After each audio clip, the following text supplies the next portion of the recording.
आज तक रेडियो सुनता है सारा जहां।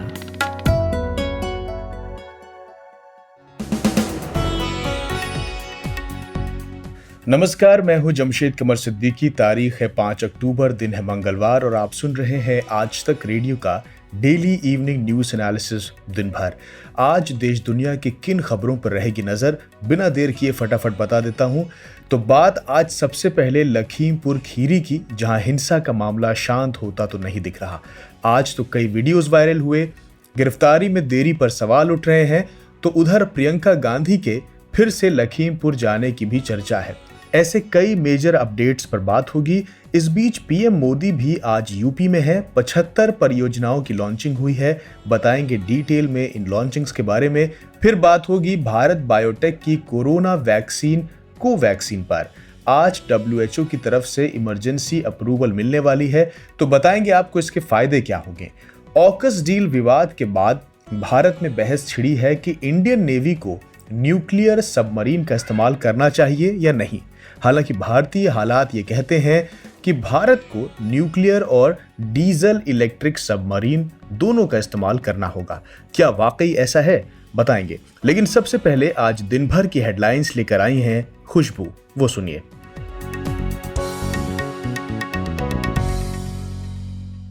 लखीमपुर खीरी हिंसा में मारे गए किसानों के परिवारों से मिलने पहुंची प्रियंका गांधी को यूपी पुलिस ने गिरफ्तार कर लिया है। उन्हें सीतापुर स्थित पीएसी के गेस्ट हाउस में 30 घंटे हिरासत में रखने के बाद गिरफ्तार किया गया। उनके खिलाफ धारा 144 के उल्लंघन और शांति भंग की आशंका जैसी धाराओं के तहत केस दर्ज किया गया है। पुलिस कुछ देर में उन्हें कोर्ट में पेश करेगी। क्रूज ड्रग पार्टी के सिलसिले में आज अरेस्ट किए गए 4 लोगों को एनसीबी ने कोर्ट में पेश किया। कोर्ट ने चारों आरोपियों अब्दुल कादिर शेख, श्रेयस नायर, मनीष दारिया, अविन साहू को 11 अक्टूबर तक एनसीबी की कस्टडी में भेज दिया है। मामले के फैलाव को देखते हुए दिल्ली, मध्य प्रदेश और गुजरात एनसीबी की टीमें भी इन्वेस्टिगेशन में मदद करने के लिए मुंबई पहुंच गई है। त्रिपुरा के भाजपा विधायक आशीष दास जल्द ही तृणमूल कांग्रेस में शामिल हो सकते हैं। वह इस वक्त कोलकाता में है। उम्मीद जताई जा रही है कि वो पश्चिम बंगाल के मुख्यमंत्री ममता बनर्जी की मौजूदगी में टीएमसी की सदस्यता ले सकते हैं। चिनालिसिस की एक रिपोर्ट से ये जानकारी सामने आई है कि भारत से भी ज़्यादा तेज़ गति से पाकिस्तान में क्रिप्टो करेंसी का इस्तेमाल बढ़ रहा है। सुशांत सिंह राजपूत की मौत के जुड़े ड्रग केस में होटल कारोबारी कुणाल जानी की जमानत याचिका मुंबई की एक अदालत ने खारिज कर दी है। एनसीबी ने जानी को 30 सितंबर को खार क्षेत्र से गिरफ्तार किया था। सुशांत का करीबी दोस्त रहा जानी लंबे समय से फरार भी था। शिवसेना नेता संजय राउत ने दिल्ली में कांग्रेस नेता राहुल गांधी से मुलाकात की है। यह पूछे जाने पर कि क्या विपक्षी दलों का एक प्रतिनिधिमंडल यूपी के लखीमपुर खीरा का दौरा करेगा, तो उन्होंने कहा कि इस पर चर्चा की गई है।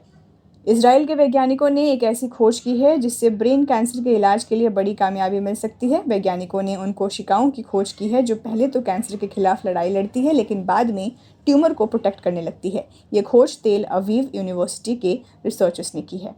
और आईपीएल 2021 फेज 2 में आज 5 बार की चैंपियन मुंबई इंडियंस का सामना राजस्थान रॉयल्स से हो रहा है। मुंबई इंडियंस की टीम से रोहित ने टॉस जीतकर गेंदबाजी का फैसला किया। दोनों ही टीमों के 12-12 मैचों में 10-10 पॉइंट्स हैं। दोनों को प्लेऑफ में जगह पक्की करने के लिए बाकी बचे मैच जीतने और नेट रन रेट को बेहतर करने की जरूरत है। आप सुन रहे हैं आज तक रेडियो।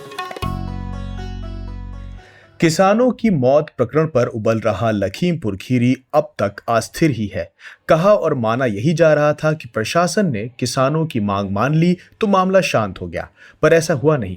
विपक्ष की हरकत अब तक बनी हुई है। किसान अब तक मौके पर डटे हुए हैं। जो मांगे मानी गई थी उसमें मृतकों के परिवार को मुआवजे से लेकर आरोपियों की गिरफ्तारी सब शामिल थे, लेकिन आरोपियों की गिरफ्तारी अब तक पेंडिंग ही है, जिसके चलते किसानों का रोष अब तक बना हुआ है। दूसरी तरफ किसानों ने पोस्टमार्टम रिपोर्ट में धांधली का आरोप लगाकर मृतकों के दाह संस्कार से भी इनकार कर दिया। तो कुल मिलाकर चीजें जो कल शाम तक बड़ी सुलझी दिख रही थीं, अब तक उलझी ही हैं। बड़ा सवाल इस मामले के आरोपियों की गिरफ्तारी को लेकर ही है कि जब ये तय हो गया कि गिरफ्तारियां होंगी ही, तो फिर पेंच कहां फंस रहा है? पुलिस कोशिश भी कर रही है या नहीं? कहां कहां दबिश हुई? ये सारे सवाल पूछे मैंने आज तक रेडियो रिपोर्टर समर्थ श्रीवास्तव से। देखिए, एडीजी लॉ एंड ऑर्डर जब राकेश टिकैत से मिलने पहुंचे तो उन्होंने साफ किया कि सारी मांगें किसानों की पूरी होंगी, और एक बात उन्होंने साफ कही थी अरेस्टिंग को लेकर। कहा कि अगले 7 से 8 दिनों में जो भी आरोपी इसमें हैं उनकी अरेस्टिंग होगी। पर यहाँ पर जो ये जवाब एडीजी ऑर्डर की तरफ से आता है, इसमें यूपी पुलिस को 7 से 8 दिन का समय चाहिए अरेस्टिंग के लिए, क्योंकि पूरी इन्वेस्टिगेशन होगी, पाया जाएगा कि कोई दोषी है तभी अरेस्टिंग होगी। पर गौर करने वाली बात यहाँ पर यह है कि उसी कुछ घंटों बाद एक एफआईआर होती है जिसमें अजय मिश्रा टेनी जो हैं उनके बेटे आशीष के ऊपर नामजद एफआईआर दर्ज की जाती है, जिसमें कि उनको दोषी करार दिया जाता है एक तरह से। पर जब हम उनसे बात करते हैं जाकर, आशीष मिश्रा कहते हैं कि मेरा इसमें कोई दोष नहीं है, मैं स्पॉट पर मौजूद नहीं था, मैं तो कुश्ती के कार्यक्रम में था और मेरे पास वीडियोस भी हैं 4-5 घंटे के कि मैं घटनास्थल पर नहीं बल्कि मैं कहीं और पाया जा रहा था। तो सवाल ये है कि एफआईआर तो नेम्ड हो गई है, पर पुलिस ने अभी तक उनसे कोई तफ्तीश शुरू नहीं करी है। उन्होंने कहा, जब हमने सवाल किया कि वो आखिर कहाँ पे हैं या वो पुलिस ने समन किया या कॉल आई, तो उन्होंने कहा अभी तक यूपी पुलिस ने उनसे संपर्क नहीं किया है। तो क्या उनको, जो जैसा कि ऑपोजिशन आरोप लगा रहा है कि केंद्रीय राज्य मंत्री के बेटे होने का बेनिफिट उनको मिल रहा है, घर में आराम से हैं, एफआईआर हुए घंटों हो गए हैं, पर पुलिस पूछताछ के लिए एक कदम भी आगे नहीं बढ़ा रही है, तो ये कई सवाल हैं जो खड़े होते हैं। हालांकि पुलिस की इन्वेस्टिगेशन 2 एंगल से चल रही है। एंगल नंबर 1 ये है कि फार्मर्स के एंड से जो डेथ हुई है वो क्यों हुई है। नंबर 2 है जो काफी लाइमलाइट में नहीं बताया जा रहा है, पर पुलिस सूत्रों द्वारा बताया जा रहा है कि जो अन्य मौतें हुई हैं, जिसमें एक लोकल जर्नलिस्ट, एक ड्राइवर और 2 बीजेपी कार्यकर्ता हैं, उसको लेकर भी पुलिस लगातार इन्वेस्टिगेशन कर रही है और जल्दी ही किसी कंक्लूजन पर पहुंच सकती है। समर्थ, कुछ वीडियो भी सामने आए हैं उस घटना के। उस वीडियो के आधार पर भी विपक्ष और किसान एक बार फिर से मुखर होते दिख रहे हैं। तो उस वीडियो से क्या पता चला है और उस वीडियो के आधार पर क्या कुछ एक्शन हुए हैं? देखिए, घटना कल ये ADG law and order DMs के मुलाकात किसानों के होने के बाद थम सी रही थी। ऐसा लग रहा था कि आज तक मामला शांत हो जाएगा, क्योंकि पोस्टमार्टम के लिए भी राजी हो गए थे। पर जब से ये वीडियो वायरल हुआ, जब से ये वीडियो सोशल मीडिया पर आया, आम आदमी पार्टी के नेता संजय सिंह ने ट्वीट करा, तब से मानो इस लखीमपुर के कांड में भूचाल सा आ गया। सारे राजनीतिक जो विपक्षी दल हैं वो भाजपा पर बढ़ चढ़कर बोल रहे हैं। वो कह रहे हैं, लीजिए अब साक्ष्य सामने है, किस तरह से एक एसयूवी किसानों को कुचलती हुई निकलती जा रही। तो एक तरह से जो रूलिंग पार्टी है उसके लिए ये वीडियो एक बड़े टेंशन की तरह सामने आया है और पुलिस जो है अब इस वीडियो को लेकर भी लगातार जांच कर रही है कि इस वीडियो में जो दिख रहा है क्या वो सही है।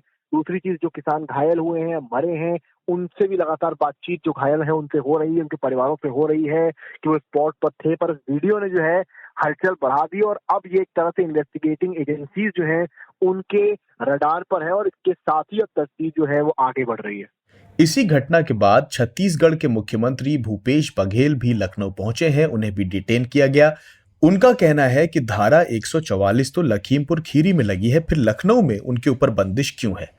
सुनिए भूपेश बघेल क्या कह रहे हैं। हमको क्यों रोका जा रहा था? हम कहीं नहीं जा रहे हैं, हम पीसीसी जाएंगे, हम कोई लखीमपुर तो जा नहीं रहे हैं, फिर रोकने का उचित क्या? ना नहीं जाएंगे, बताइए पहले। जबरदस्ती मेरे साथ कर रहा है तो फिर मुझे जाने दीजिए। मैं आपके लखीमपुर नहीं जा रहा हूँ, मैं आपके लखीमपुर नहीं जा रहा हूँ। 144 धारा वहां लगी थी, लखनऊ में नहीं। लखनऊ में, हाँ लखनऊ सब जगह लगा है। तो भूपेश बघेल की लखनऊ एयरपोर्ट पर पुलिस अधिकारियों से ये बातचीत हुई और फिर वो एयरपोर्ट के फर्श पर ही धरने पर बैठ गए। दूसरी ओर लखीमपुर जाने की कोशिश कर रही प्रियंका गांधी पहले डिटेन की गई थी और अब सीतापुर पुलिस ने उन्हें गिरफ्तार किया है। प्रियंका को सीतापुर गेस्ट हाउस को अस्थायी जेल बनाकर रखा गया है। उन पर शांति भंग, माहौल बिगाड़ने जैसी तमाम धाराओं में पुलिस ने एफआईआर की है। तो सीतापुर गेस्ट हाउस, जहां प्रियंका यूपी पुलिस के पहरे में है, वहां अभी के हालात क्या हैं और ऐसे में प्रियंका की आगे की रणनीति क्या है? क्या आगे भी वो लखीमपुर जाने की कोशिश करेंगी? ये पूछा मैंने कांग्रेस से जुड़ी खबरों को कवर करने वाली आज तक रेडियो रिपोर्टर मौसमी सिंह से। प्रियंका गांधी को पीएससी के कैंपस में रखा गया है और जब से वो हिरासत में ली गई है तब से वो वहीं पे है। और आप देखिए कि कांग्रेस कार्यकर्ताओं का जमावड़ा लगातार बना हुआ है। अब प्रियंका गांधी गिरफ्तार हुई हैं। हालांकि उनके वकीलों का कहना है कि उनसे मिलने नहीं दिया जा रहा, कोई हमको कागज नहीं दिया गया है, कोई कानूनी नोटिस नहीं दिया गया है, कोई धाराएं नहीं बताई गई है। बाहर लगातार 2 दिन से यहाँ पे कैंडल मार्च निकाला जा रहा है। जो यहाँ पे कांग्रेस कार्यकर्ता हैं वो यहीं गद्दा लगा के सो रहे हैं रात भर, और भीतर प्रियंका को एक कमरे में रखा गया, दूसरे कमरे में जो कुछ नेता हैं, दीपेंद्र हुड्डा और बाकी नेता, वो वहां पे रखे गए हैं। देखना होगा कि अब आगे क्या स्थिति बनती है, क्योंकि प्रशासन को इस बात की चिंता है कि वहां पे क्रिमेशन हो जाना चाहिए, लखीमपुर खीरी में किसानों की का अंतिम संस्कार हो, उसी के बाद प्रियंका को जाने दिया जाए। वो चाहते हैं कि प्रियंका इस बात पर हामी भरे कि वो वापस लखीमपुर खीरी नहीं जाने की कोशिश करेंगी, और इसी को लेके लगातार मंथन जारी है। क्योंकि एडीएम और एसडीएम की मुलाकात भी हुई थी, आपको बता दें, तो प्रियंका से मुलाकात में उन्होंने कहा कि आप ये कहिए कि आप वहां नहीं जाएंगी, आप वापस लखनऊ जाएंगी, पर उसके लिए प्रियंका तैयार नहीं हुई, और हर हालत में उन्होंने कहा है कि मैं पीड़ित के परिवार से मिलके रहूंगी। और इसी को लेके लगातार स्थिति जस की तस बनी हुई है। प्रशासन भी इस बात से को मानने को तैयार नहीं, और प्रियंका भी पीछे हटने को तैयार नहीं। आजादी के 75 साल पूरे होने पर देश भर में आयोजित हो रहे आजादी का अमृत महोत्सव कार्यक्रम के तहत प्रधानमंत्री नरेंद्र मोदी आज उत्तर प्रदेश की राजधानी लखनऊ पहुंचे। यहां उन्होंने न्यू अर्बन इंडिया कॉन्क्लेव का दौरा किया। ये कार्यक्रम लखनऊ के विभूति खंड इलाके में बने इंदिरा गांधी प्रतिष्ठान में हो रहा है। पीएम मोदी के साथ यहां राज्यपाल आनंदीबेन पटेल, मुख्यमंत्री योगी आदित्यनाथ और रक्षा मंत्री राजनाथ सिंह भी मौजूद थे। यहां इंदिरा गांधी प्रतिष्ठान में पीएम मोदी का भाषण भी हुआ। इस दौरान वर्चुअली उन्होंने पीएम आवास योजना के लाभार्थियों से संवाद किया और 75,000 लाभार्थियों को उनके घर की चाबी सौंपी। पीएम मोदी ने इस बात पर भी खासा जोर दिया कि जो घर इस योजना के तहत मिले हैं उनमें ज्यादातर महिलाएं मालकिन हैं। मुझे इस बात की भी खुशी होती है कि देश में पीएम आवास योजना के तहत जो घर दिए जा रहे हैं उनमें 80% से ज्यादा घरों पर मालिकाना हक महिलाओं का है या फिर वो ज्वाइंट ऑनर है। तो इस दौरान पीएम मोदी ने 4,737 करोड़ की 75 योजनाओं की भी सौगात दी है। इस कार्यक्रम को कवर करने आज तक रेडियो रिपोर्टर कुमार अभिषेक भी पहुंचे हुए थे। मैंने उनसे बात की और विस्तार में जाना पीएम मोदी की योजनाओं और घोषणाओं के बारे में। देखिए, आज प्रधानमंत्री लखनऊ में थे और आजादी का अमृत महोत्सव के तहत ये अर्बन कॉन्क्लेव लखनऊ में हो रहा था, लखनऊ के इंदिरा गांधी प्रतिष्ठान में, जहां पर मुख्यतः शहरी विकास और शहरी जो मिशन है उसे लेकर के प्रधानमंत्री का ये कार्यक्रम था। तकरीबन 2.5 से 2.5 घंटे के आसपास प्रधानमंत्री रहे। उन्होंने यहाँ की प्रदर्शनी देखी और कई बातें उन्होंने कही। मुख्यतः जो आज प्रधानमंत्री का जोर था वो किस तरीके से स्मार्ट सिटी और किस तरीके से शहरी विकास इनके कार्यकाल में हुआ है। 2014 से लेकर अभी तक जो उसकी प्रक्रिया बढ़ी है, और पहले के सरकारों से भी उन्होंने तुलना करके बताया कि पहले की सरकारों में किस तरीके से इग्नोर किया गया था पूरी तरीके से शहरी विकास को। प्रधानमंत्री ने हालांकि कई सौगात दिए। उन्होंने स्मार्ट सिटी के तहत 1237 करोड़ की एक परियोजना का लोकार्पण किया, विकास परियोजनाओं का। इसके अलावा 1256 करोड़ की एक दूसरी परियोजना थी, विकास परियोजना, उसका भी उन्होंने लोकार्पण किया। प्रधानमंत्री ने आज खास तौर पर महिलाओं के लिए बातें कही। उन्होंने कहा कि अभी तक महिलाओं के नाम से घर, जमीन, जायदाद, प्रॉपर्टीज नहीं होती थी, पति के नाम पर होता था, लेकिन उनकी योजनाओं में अब घर की जो महिला मुखिया है वही शामिल है। उत्तर प्रदेश का भी उन्होंने जिक्र किया कि किस तरीके से 10 लाख तक के जो घर हैं, अगर उसकी रजिस्ट्री हो रही है तो उसमें 2% एक्स्ट्रा छूट सरकार दे रही है। इसके अलावा शहर के लिए स्मार्ट सिटी के तहत उत्तर प्रदेश को तकरीबन 150 बसों की सौगात दी है। ये इलेक्ट्रिक बसें हैं, 75 की 2 लॉट में ये बसें हैं, जो कि अब उत्तर प्रदेश स्मार्ट सिटी के तहत जो इनके चिन्हित 7 स्मार्ट सिटी हैं, इसमें ये बसें चलाई जाएंगी। हालांकि 40 बसें पहले से इसमें चलाई जा रही हैं। एक और सौगात जो सबसे बड़ी रही वो ये कि 75,000 शहरी परिवारों को उन्होंने आज वर्चुअल घरों की चाबी सौंपी, और 5 परिवारों से बात करने की बात थी, लेकिन 3 परिवारों से उन्होंने बात की। 3 महिला जो प्रमुख होती हैं घरों की, उनसे बात की, उनसे बात करके हालचाल भी जाना और ये भी बताया कि किस तरीके से शहरी घर जब उन्हें दिए जा रहे हैं तो वो कैसे सशक्त हो रही हैं। तो प्रधानमंत्री का ये दौरा पूरी तरीके से फोकस तो था अर्बन कॉन्क्लेव को लेकर के, शहरी विकास और शहरों में जो गरीबों को घर दिए जा रहे हैं उसे लेकर के इनका पूरा का पूरा फोकस था। लेकिन एक बात और साफ है कि अगले 6 महीने के बाद उत्तर प्रदेश में चुनाव होने हैं और लगातार ये प्रधानमंत्री का दूसरा दौरा है और इसी महीने वो तीसरा दौरा भी होगा। तो एक तरीके से कहीं ना कहीं इसमें चुनावी सियासत भी छुपी हुई दिखाई देती। अभिषेक, पीएम मोदी का ये दौरा उस समय है जब सूबे में इतनी बड़ी एक हिंसा हुई है लखीमपुर खीरी में और उम्मीद की जा रही थी कि वो उस पर बोलेंगे, लेकिन उन्होंने एक शब्द भी नहीं कहा। विपक्ष इसे लेकर सवाल भी उठा रहा है। तो क्या चुनावी माहौल में इस तरह की घटनाओं को नजरअंदाज करना पीएम की ओर से, फिर योजनाओं की सौगात से लुभाना, क्या लोग इसे अलग तरह से लेंगे? इसका क्या कोई पॉलिटिकल रिपरकशन देखने को मिल सकता है? नहीं, देखिए ये कार्यक्रम तो पहले से तय थे और इस बीच ये दुर्भाग्यपूर्ण घटना घट गई। लेकिन एक उम्मीद थी कि शायद प्रधानमंत्री इस मुद्दे पर कुछ बातें रख सकते हैं। लेकिन प्रधानमंत्री ने उस बारे में कोई बात नहीं की, ना ही कोई जिक्र किया। हालांकि एक दिन पहले प्रधानमंत्री के कार्यक्रम के एक दिन पहले योगी सरकार ने इतना जरूर किया कि जो किसानों के साथ एक तरीके का उन्होंने समझौता किया और इस मामले को स्थानीय स्तर पर ही खत्म करने की एक कोशिश सरकार की तरफ से दिखाई दी ताकि ये आंदोलन बाहर ना फैले। लेकिन इसका सियासी असर जरूर होगा। जो रोहेलखंड और जो तराई का इलाका है उसमें किसान पहले से नाराज हैं तीन कृषि कानूनों को लेकर के, और जो किसानों के आंदोलन चल रहे हैं उसमें सबसे ज्यादा मुखर उधर के ही किसान हैं। और जिस तरीके से प्रियंका गांधी ने इस पूरे मामले को एक तरीके से उठा करके रखा हुआ है सियासी तौर पर, जिस तरीके से समाजवादी पार्टी और दूसरी पॉलिटिकल पार्टियां इस मुद्दे को उठा रही हैं, तो इसका सियासी असर होगा। लेकिन अभी चुनाव में 6 महीने का वक्त है, क्या बीजेपी से संभाल लेगी, ये एक बड़ा सवाल है। और साथ साथ किसानों की नाराजगी को दूर करने के लिए और क्या कदम बीजेपी उठाएगी ये देखना होगा। बीजेपी की तरफ से कोशिश जरूर हो रही है, लेकिन इतनी बड़ी घटना के बाद बहुत आसान नहीं होगा किसानों को समझा पाना, कम से कम उन इलाके के किसानों को जहां पर ये घटना घटी। अपार हर्ष के साथ सभी सुनने वालों को सूचित किया जाता है कि वॉइस नोट में आवाज में अपना रिएक्शन भेजना चाहते हैं और वो आसान भी है, बस बटन दबाइए भेजिए। तो नंबर है, लिख लीजिए कि 99-533-233-03।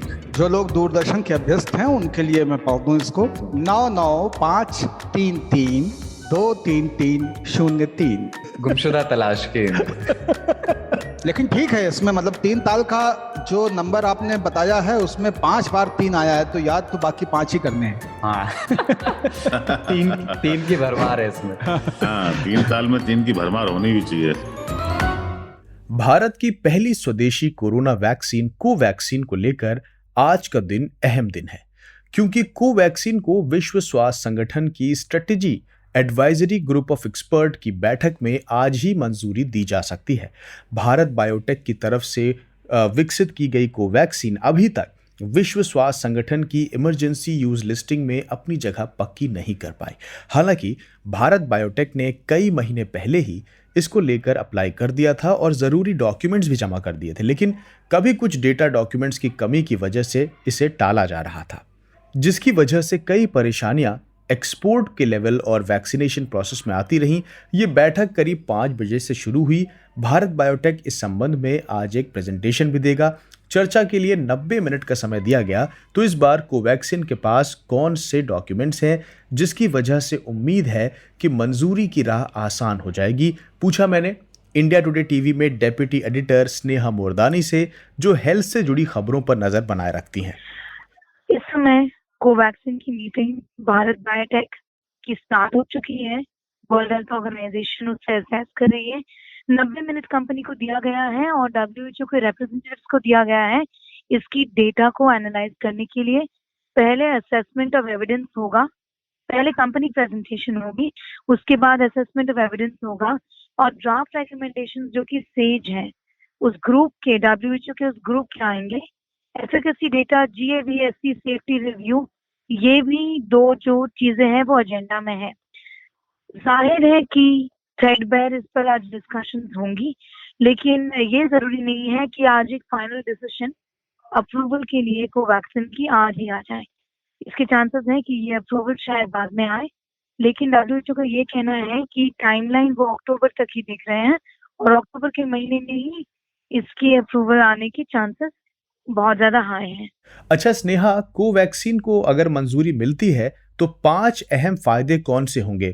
कोवैक्सिन के अप्रूवल से ये होगा कि एक कॉन्फिडेंस जो बहुत जरूरी होता है वो ऐसे लोगों को मिल जाएगा जिन लोगों ने कोवैक्सिन लगवाई है, कि वर्ल्ड हेल्थ ऑर्गेनाइजेशन ने इसे अपना अप्रूवल दे दिया है। ये बहुत ही ज्यादा जरूरी है confidence building point of view से, क्योंकि शुरू से ही कोवैक्सिन पर कई सारे ऐसे सवाल खड़े किए गए थे, कई जायज थे, बहुत सारे सवाल जायज नहीं थे। इसके अलावा WHO अप्रूवल मिली हुई वैक्सीन के और भी कई सारे फायदे हैं। जो लोग ये वैक्सीन यूज कर रहे हैं वो लोग चाहे तो देश के या देश के बाहर वो कहीं पर भी ट्रैवल कर सकते हैं, उन्हें क्वारंटाइन करने की बिल्कुल भी जरूरत नहीं है। वो बिल्कुल भी क्वारंटाइन की जो प्रक्रिया है उससे बच सकते हैं, ये इनकन्वीनियंस से वो बच सकते हैं। और इसके अलावा जो कंपनी है भारत बायोटेक, वो कंपनी ये वैक्सीन को कमर्शियल डीलिंग्स में यूज कर सकती है, यानी कि वो अगर चाहे तो कोवैक्सिन को वो आगे चल के बेच सकती है बाकी सारे देशों को। और यही नहीं, कोवैक्स फैसिलिटी जो WHO की फैसिलिटी है उसमें भारत बायोटेक ये वैक्सीन को दे सकती है, और दूसरे अन्य देश जहां पर वैक्सीन की कमी है, जहां पर अपनी डोजेस नहीं है, वो इस चीज का फायदा उठा सकते हैं। हमसे बात करने का बहुत शुक्रिया स्नेहा मोरदानी।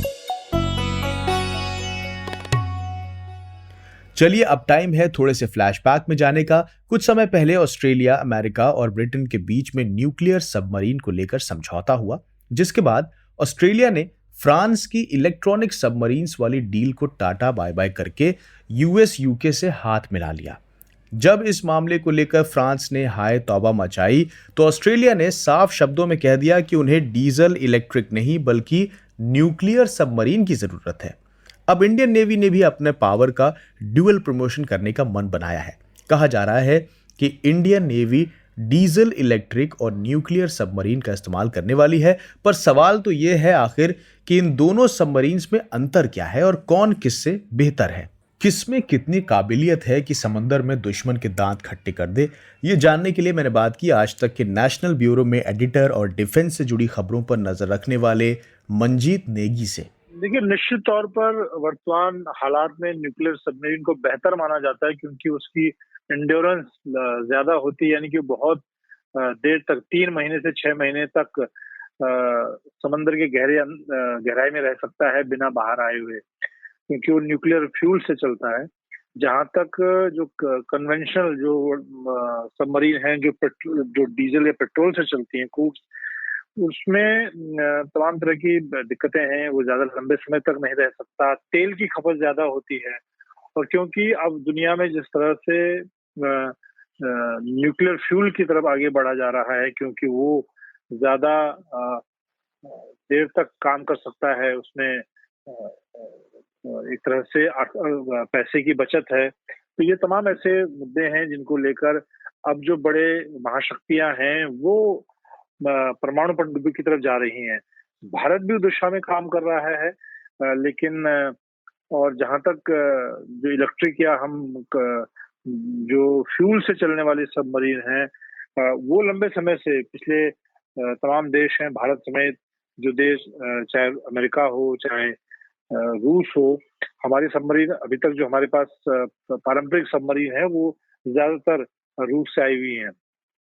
लेकिन समय के साथ न्यूक्लियर सबमरीन की मांग बढ़ रही है। हालांकि इसमें जो दूसरा पहलू है, न्यूक्लियर सबमरीन को बनाने का खर्च दोगुना है पारंपरिक सबमरीन के मुकाबले में। उसमें ज्यादा वक्त लगता है, ज्यादा पैसे खर्च होते हैं, और और ये बहुत ज्यादा अगर खर्चे की हम बात करें तो काफी बड़ी लागत होती है। तो किसी भी देश के लिए अगर हम देखेंगे न्यूक्लियर सबमरीन बनाने को में 50,000 करोड़ का खर्च आएगा, जो जिस पर DRDO काम कर रहा है। तो इस तरह से किसी भी देश के लिए अपनी अर्थव्यवस्था को देखते हुए न्यूक्लियर सबमरीन बनाना आसान नहीं है। मंजीत, इंडिया की जो ज्योग्राफिकल कंडीशन है और वाटर बॉडीज का जो नेचर है, उसके हिसाब से इंडिया को किस तरह की सबमरीन्स की जरूरत है? क्या सबमरीन में दोनों टाइप प्रेफरेबल हैं? देखिए, नौसेना का यही कहना है, नौसेना के जो सूत्र हैं जिनसे हमारी बात हुई, जो वरिष्ठ अधिकारी हैं, उनका कहना है कि भारत फिलहाल दोनों तरह की सबमरीन का इस्तेमाल करना चाहेगा, न्यूक्लियर सबमरीन भी और पारंपरिक सबमरीन भी, क्योंकि भारत के जो समुद्र के इलाके हैं और जो भारत की समुद्री संपदा है जिसको पर निगरानी नौसेना रखती है, उसको देखते हुए, क्योंकि भारतीय नौसेना का जो इस्तेमाल है वो किसी दूसरे देश पर हमले के लिए नहीं होता, हमें अपने समुद्री निगरानी करनी होती है। तो उस लिहाज से हमारे सामने सबसे बड़ी चुनौती चीन और पाकिस्तान की ही होती है। उस दिशा में भारत को परमाणु सबमरीन की भी जरूरत है, लेकिन भारत के पास क्योंकि अभी तक पारंपरिक सबमरीन है, इसलिए फिलहाल नौसेना का ये कहना है कि उसको दोनों तरह की सबमरीन पर काम करता रहेगा, चाहे इस वक्त फ्रांस की मदद से स्कॉर्पियन जो सबमरीन बन रही हैं उसकी बात की जाए, या फिर भारत की जो पहली न्यूक्लियर सबमरीन अरिहंत पर काम हो रहा है उसकी बात की जाए।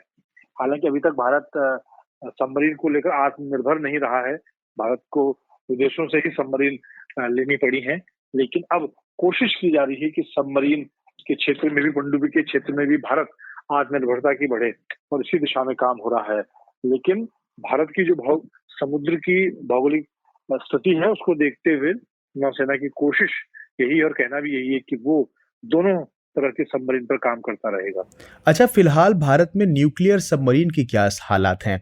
इन्हें कौन बना रहा है और कब तक ये प्रोसेस पूरा होने की उम्मीद है? देखिए, भारत परमाणु पनडुब्बी पर काफी समय से काम कर रहा है और उसका परीक्षण भी सफल रहा है, और जल्द मुझे लगता है कि 2024 से पहले भारत के पास अपनी परमाणु स्वदेशी परमाणु पनडुब्बी होगी, जिस पर काफी समय से उसके अंडर सी ट्रायल चल रहे हैं, जिस पर DRDO काफी समय से काम कर रहा है।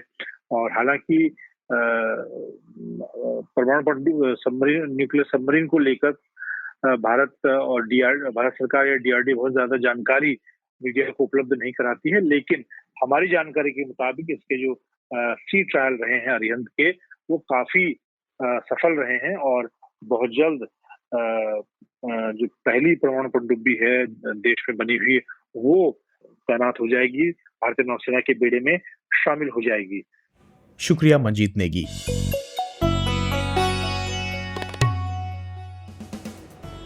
और अब वक्त है आपसे विदा लेने का। आज का दिन भर पॉडकास्ट यहीं खत्म करते हैं। हमें जरूर बताइएगा कि आपको कैसा लगा। हमें ईमेल कीजिए radio@aajtak.com पर। अगर मेल लिखने में आलस आ रहा हो तो फिकर नॉट, बेफिक्र होकर व्हाट्सएप पर वॉइस नोट भेज दीजिए 9953323303। नंबर एक बार फिर से सुनिए 9953323303 पर।